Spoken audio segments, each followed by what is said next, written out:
Écho du portefeuille de l'État. Écho du portefeuille au cœur de l'actualité dans vos entreprises. Écho du portefeuille accompagne les entreprises du portefeuille de l'État en mettant en lumière les tâches accomplies par les mandataires.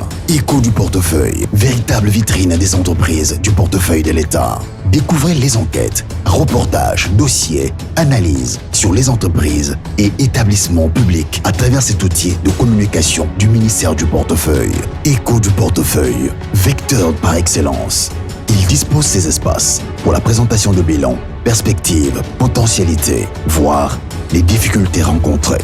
Les mandataires des entreprises et établissements publics ont désormais un espace approprié. Écho du portefeuille intervient donc dans tous les secteurs, à l'instar des mines, ressources hydrauliques et électricité, transport et voies de communication, finances, agriculture, industrie, postes et télécommunications et autres services.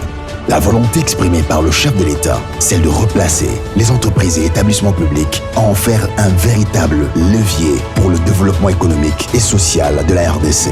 Les entreprises du portefeuille de l'État, colonne vertébrale de l'économie du pays, devraient permettre, à mon sens, de contribuer substantiellement à la croissance et à la diversification de l'économie de notre pays, au développement social, à la création des emplois et au budget de l'État. Écho du portefeuille, au cœur de l'actualité dans vos entreprises.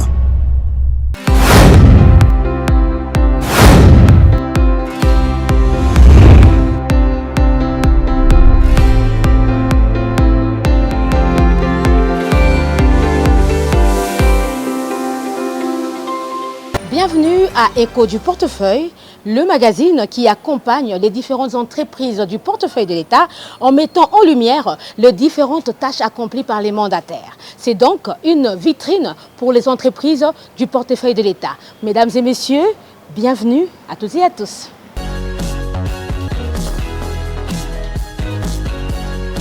Révoqué tout récemment par le président du conseil d'administration, décision annulée par le ministre du portefeuille. Dans une correspondance, le ministre des tutelles fait savoir que la décision de révocation ne fait pas partie des attributions du PCA. Donc, cette décision est entachée d'irrégularité. On fait le point avec Kokongobé. Suspendu par le PCA de Congo Airways, José Louéya Dubié recouvre la pleine mesure de son pouvoir. Le ministre du portefeuille, Jean-Lucien Boussa, après avoir minutieusement analysé les dispositions légales en la matière, a décidé de lever cette mesure, tout en rappelant la loi numéro 08/010 du 7 juillet 2008 fixant les règles relatives à l'organisation et gestion du portefeuille de l'État, spécialement son article 13 alinéa 1er qui dispose le président de la République nomme, relève de leurs fonctions et le cas échéant révoque sur proposition du gouvernement délibéré en Conseil des ministres les mandataires publics des entreprises publiques du portefeuille de l'État, ce qui conforte le parallélisme de forme et de compétences. Le ministre du portefeuille, Jean-Lucien Boussa, a noté d'ores et déjà que cette décision du conseil d'administration de cette entreprise, Congo Airways, était entachée d'irrégularité parce qu'elle se fonde sur les dispositions de l'article 492 de l'acte uniforme OHADA relatif aux droits des sociétés commerciales et groupes d'intérêt économique tels que révisés à ce jour, méconnaissant celle de l'article 916 du même acte uniforme en vertu desquels les lois et règlements du pays en la matière s'appliquent aux entreprises publiques transformées en sociétés commerciales. Mais qu'est-ce qui se cache derrière cette révocation? Le directeur général de la compagnie nationale d'aviation Congo Airways, Louéya Dubié José, donne sa version de fait. Il est l'invité du magazine Écho du portefeuille. C'est parti du financement qui devait nous être accordé par la CNSS au travers d'une banque appelée UBA. Donc, ce financement qui a été disponibilisé au niveau de la banque UBA à hauteur de 50 millions de dollars, qui a été accepté au niveau du conseil d'administration et de l'Assemblée générale, à un moment donné, la direction de CNSS a décidé de placer cet argent avec la banque FBN en lieu et place de la banque UBA. Mais je tiens à signaler que nous avions, avec la banque UBA, un intérêt à 4% et avec la banque FBN, un intérêt à 12%. En tant que manager, je suis obligé de regarder les intérêts de l'entreprise, donc il est tout à fait logique que je me sois orienté et maintenir la décision qui était prise vers UBA. Mais ça n'a pas été le cas pour CNSS, qui a décidé de faire justement ce montage financier avec la banque FBN.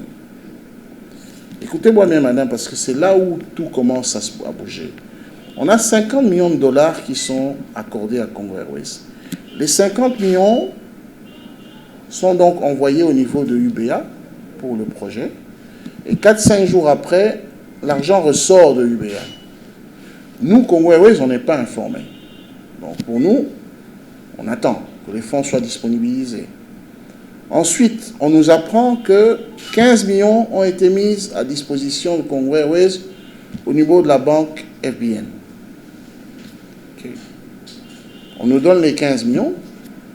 Lorsque nous faisons notre plan de décaissement et tout, par rapport au projet de relance, on nous dit non, vous n'avez pas droit à 15 millions, vous avez droit à 13 millions 500. Sur les 50 millions. Et on est en train d'évoluer. Donc, on est déjà il y a une première scission. Les 50 millions se transforment en 15 millions d'abord et il y a 35 millions qui doivent arriver. Les 15 millions tombent, on nous dit non, vous n'avez pas droit à 15 millions, vous avez droit qu'à 13 millions 500 parce qu'on a déjà ponctionné les intérêts. Je ne sais pas par quel principe ils l'ont fait, parce que si j'ai un projet de 15 millions, j'ai besoin d'avoir 15 millions. Je n'ai pas besoin, on ne peut pas me donner 13 millions et demi. Et la compensation, je ferai comment? Toutefois, nous avons accepté cela, nous avons pris les avions en location, et je disais encore que nous avions 3 phases de relance. La première, c'était la location des avions. La deuxième, c'est la location achat des avions. Et la troisième, bien sûr, c'est l'achat de nouveaux avions, parce que pour votre gouverne, aujourd'hui, si vous passez une commande d'avion aujourd'hui, 9, vous l'aurez qu'après 5 ans, parce que la demande est énorme. Donc si nous rentrons sur la liste de commandes maintenant, nous pourrons avoir ces avions que dans 5 ans. Donc pour l'instant, on est obligé soit d'acheter des avions de seconde main, soit de passer par de la location-achat. La location-achat est très simple. Les avions vous appartiennent. C'est comme si vous prenez un crédit à une banque et vous payez tous les mois, sur 5 ans. Au bout de 5 ans, les avions vous appartiennent. Pourquoi aller dans la location-achat? Parce que l'investissement est faible. C'est-à-dire que vous pouvez avoir 3 avions avec un investissement à 15 millions, mais vous ne pouvez pas aller trouver un avion de seconde main en bon état à moins de 15 millions ou à 20 millions. Donc vous allez avoir un avion à 15 millions de dollars, exemple, en achat direct, ou vous avez la possibilité d'avoir 3 avions avec un dépôt de 15 millions en location-achat. Le choix est clair. Je prends moins de risques parce que dans mon exploitation, j'ai 3 avions au lieu d'avoir un avion. C'était ça le principe. Donc, lorsque on passe la première phase de location, dans cette phase de location, à l'heure d'aujourd'hui, nous avons utilisé que 6 800 000 dollars sur les 13 800 000 dollars. Donc, il nous reste encore, grosso modo, à peu près 6 800 000 dollars, sans compter les 1 400 000 qu'ils ont ponctionnés là. On est dans les 8 millions disponibles normalement en crédit. Alors, ça veut dire quoi? Ça veut dire qu'en un an d'exploitation, j'ai payé 3,5 millions de dettes qui étaient dans le passif. Et dans ces 3,5 millions, c'était des dettes où on avait saisi nos comptes. C'était des dettes à l'extérieur du pays. On risquait d'aller au niveau de la justice, ce qui n'était pas propre pour l'État congolais, pour la compagnie aussi. On pouvait avoir des saisies d'avions à l'extérieur. Nous avons libéré ces dettes-là, dans lesquelles aussi il y avait des dettes sociales.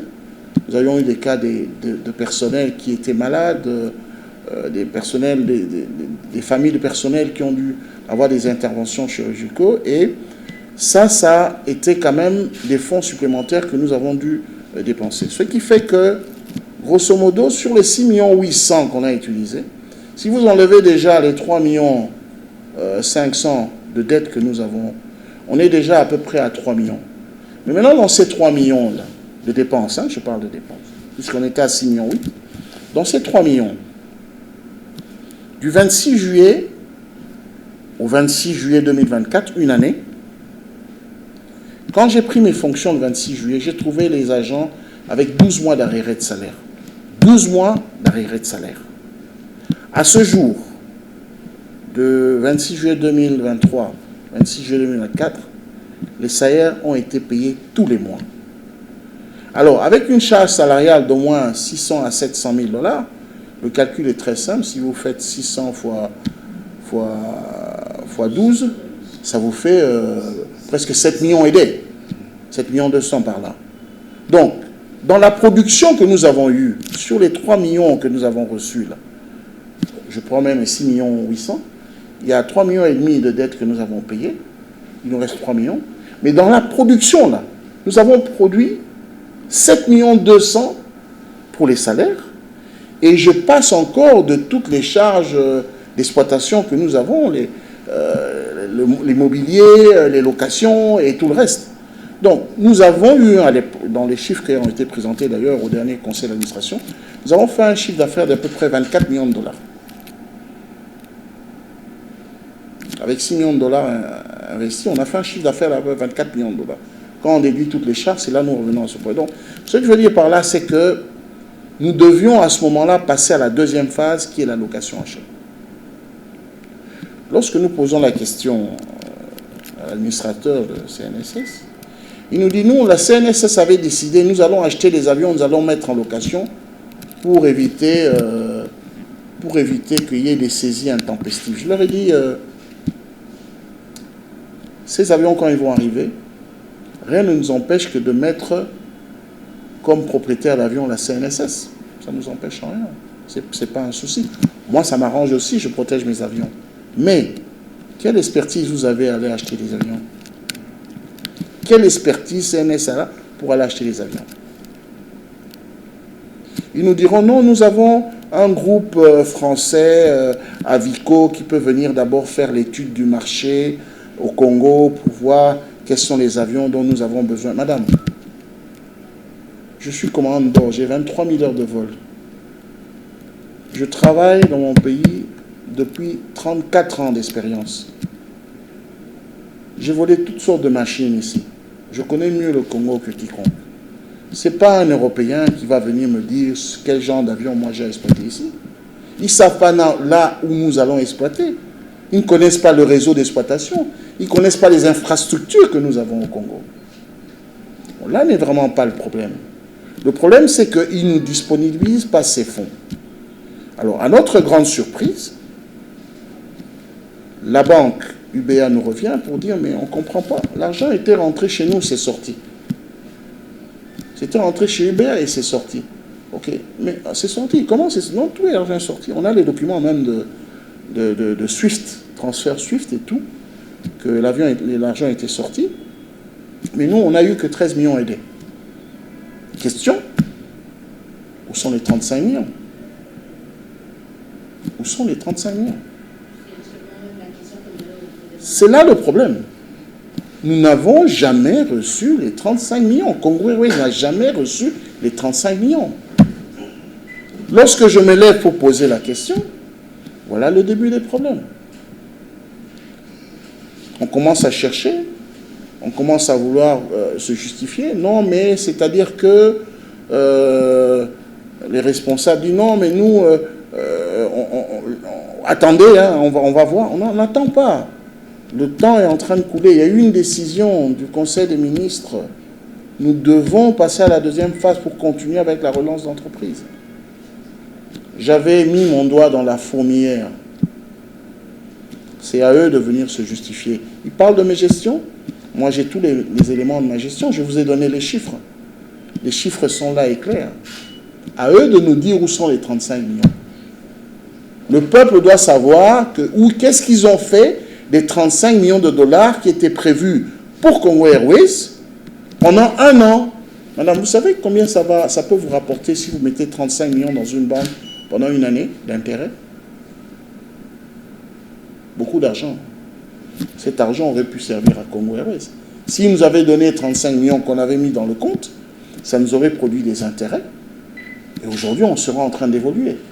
Donc, il y a beaucoup de choses qui sont derrière cette décision. Il y a beaucoup de choses qui sont derrière cette décision. Je suis vraiment désolé que les choses se sont passées de cette manière-là. Et je suis heureux que son Excellence, Monsieur le ministre du Portefeuille, nous a donné à tous une leçon de droit. Il nous a montré encore une fois que la compétence existe et qu'il y a des lois et des règlements qui nous régissent et qu'il est de notre intérêt tous, en tant que gestionnaires, de pouvoir avoir la maîtrise justement avant de prendre des décisions sans bien réfléchir sur les conséquences. Et je profite encore de l'occasion pour remercier son Excellence, Monsieur le ministre du Portefeuille. La Banque mondiale a exprimé sa volonté d'accompagner le ministre du Portefeuille dans sa lutte pour l'implantation de la bonne gouvernance au sein des entreprises publiques en République démocratique du Congo. Le ministre du Portefeuille, Jean-Lucien Boussa, a échangé avec la délégation de la Banque mondiale conduite par son directeur des opérations. Le détail avec Coco Caroline Gobé. Faire des entreprises du portefeuille un véritable pilier de développement de la République démocratique du Congo est le mobile de la visite de cette forte délégation de la Banque mondiale, conduite par Albert Zefac, directeur des opérations de la Banque mondiale pour la République démocratique du Congo, l'Angola, le Burundi, Sao Tomé, au ministre du portefeuille Jean-Lucien Boussa. Les échanges ont porté sur les propositions des solutions visant la réforme des entreprises du portefeuille qui se veut être l'autoroute du développement de la République démocratique du Congo. Albert Zefac. La raison pour laquelle notre délégation était extrêmement importante, c'est que nous croyons fondamentalement que le portefeuille de l'État est au cœur du développement de ce pays et devrait être l'autoroute, n'est-ce pas, de la prospérité et du développement de ce pays. Mais il ne l'est pas. Il peut malheureusement être plutôt un obstacle au développement du pays. Et nous avons discuté avec son Excellence, Monsieur le ministre du Portefeuille, de ce que l'on peut faire ensemble et de comment est-ce que la Banque mondiale peut assister le ministère pour trouver des solutions, pour transformer le portefeuille de l'État en un vecteur de croissance et de prospérité pour ce pays. Nous avons été très heureux de savoir que nous partageons la même vision que le ministre du portefeuille, à savoir déjà au niveau du constat que les entreprises publiques, les entreprises dans le portefeuille de l'État aujourd'hui à RDC ne sont pas bien gérées et méritent des réformes sérieuses. Nous avons également discuté avec son Excellence, Monsieur le Ministre, de ce que l'on peut initier tout en utilisant les instruments de la Banque mondiale, comme l'appui budgétaire, en utilisant les projets de la Banque mondiale, comme le projet Encore, pour non seulement arriver à un recrutement compétitif, un recrutement technique, parce que tout est au niveau des ressources humaines. Il faut absolument des compétences les plus pointues dans les directions, mais aussi au conseil d'administration des entreprises publiques, des entreprises du portefeuille, si on veut des résultats.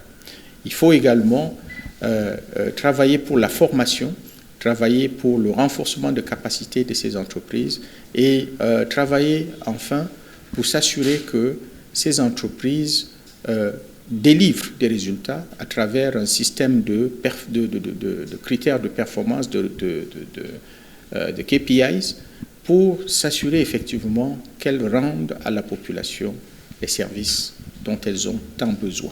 Restons toujours au cabinet du ministre du Portefeuille. Jean-Lucien Boussa a procédé à la mise en place des équipes mixtes, objectifs constituées de dossiers qui pourront définir les politiques de relance de ces entreprises. Patrick Kitoko nous en dit plus. Au cours de cette séance de travail, le ministre du portefeuille de la République démocratique du Congo a instruit les experts sous sa tutelle sur la mise en place de 2 équipes mixtes dans l'objectif de constituer des dossiers qui définissent le politique et relance des entreprises de l'État selon leur secteur. Conseil supérieur du portefeuille, cabinet du ministre, administration et copirep, telles sont les structures présentes lors de cette séance.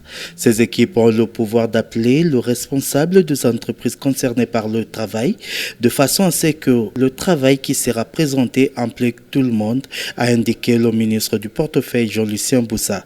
Ces équipes, d'après le ministre, partiront du travail déjà réalisé par le comité de pilotage de la réforme des entreprises du portefeuille, COPIREP, et le Conseil supérieur du portefeuille pour mettre en place un outil de travail sectoriel qui définit dans chaque secteur les investissements stratégiques des entreprises sur lesquels baser sa politique de relance de production et qui prend en charge le défi mais surtout le besoin du portefeuille à pouvoir relancer ces entreprises dans différents secteurs pour le soumettre au gouvernement. L'objectif visé par Jean-Lucien Boussa est de faire retrouver au portefeuille sa place dans le développement économique et social du pays et aux entreprises leur place dans la création des emplois. Nous avons le pouvoir de remettre le portefeuille à sa place. Il doit être considéré comme autoroute du développement de l'économie du pays, s'est-il exprimé. En l'en croire, il a une nouvelle vision de présentation du budget qui doit préalablement inclure les subventions au lieu d'attendre des interventions sporadiques ou être rattrapé par un besoin en plein exercice. Les experts ont apprécié ce nouveau challenge qui incite à réfléchir sur la relance des entreprises et l'ont trouvé intéressant dans la mesure où ce paradigme vise à avoir une économie introvertie qui facilitera le contrôle du développement socio-économique du pays. Nous avons compris la vision, nous allons nous y mettre pour produire des informations dont vous avez besoin pour arracher les grandes décisions du Conseil des ministres. Nous vous suivons sur cette voie parce que même si elles sont considérées comme des canards boiteux, ces entreprises tiennent l'économie du pays, a rassuré Alex Nkosso, secrétaire exécutif du COPIREP, précisant que toutes les infrastructures et activités du développement économique et social sont tenues par ces entreprises. Pour ce qui est de la mauvaise qualité de management qui gangrène les entreprises publiques, au-delà de problèmes de ressources financières, le ministre Boussa a dit avoir émis une circulaire à l'intention de tout le mandataire, clarifiant les attributions de chacun. Aussi attend-il de ses experts dans une semaine des propositions concrètes et audacieuses de relance des entreprises réparties en 8 secteurs. En arrêt depuis 2005, faute de moyens, la société de chemin de fer de Owele a du mal à se relever de ses cendres. Pas de locomotive et autres biens. Affirmation faite par son directeur général Jean-Marie Agwema. Suivez ce reportage de Gabriela Kimbour et de Henrik Zola. La situation de la CFU, société de chemin de fer de Haut-Ouélé, préoccupe au plus haut point M. Jean-Marie Agwema, son directeur général. En arrêt depuis 2005, faute de moyens pouvant relancer les activités de cette société reliant les 3 provinces, notamment le Haut-Ouélé, le Bas-Ouélé, la Mongala et une partie de l'Ituri. Le constat est amer. Pas de locomotive, envahissement de voies ferrées, agents en chômage. Tel est l'état des lieux présenté par le DG nommé à peine 6 mois après avoir été sur terrain. Le chemin de fer de Ouélé Fleuve, depuis 1990, depuis qu'il s'est séparé de la SNCC, c'était devenu une entreprise autonome, mais en charge de l'État. Alors, depuis 2005, l'entreprise est à l'arrêt. Pourquoi? Il n'y a pas de locomotive, il n'y a pas de financement de l'État.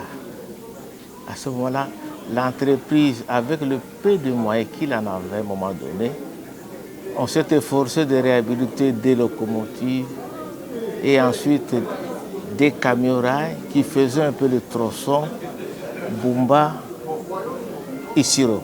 Parce que le chemin de fer relie les 3 provinces. Il y a une partie de la province de la Mongala, il y a le Bas-Ouélé et il y a aussi les Haut-Ouélé. et une partie de l'Ituri. Malheureusement abandonné après toute des décennies, je dirais, des décennies, que l'État n'intervient pas pour le suffit. Et à une telle réunion, par exemple, nous sommes très contents, nous sommes là, et de sorte que l'État puisse ne fût-ce qu'intervenir. Parce que l'épine dorsale du côté nord-ouest, c'est ça le chemin de fer. Les 3 provinces sont enclavées. Il n'y a pas de route, il n'y avait que le chemin de fer qui reliait Bumba à Mungwere. Et ça prenait trop de charges. Mais pendant les rébellions qui se sont succédées, il n'y a pas de locomotive. Le chemin de fer, c'est presque abandonné. Parce que c'est la même formule qu'on voit à Kinshasa.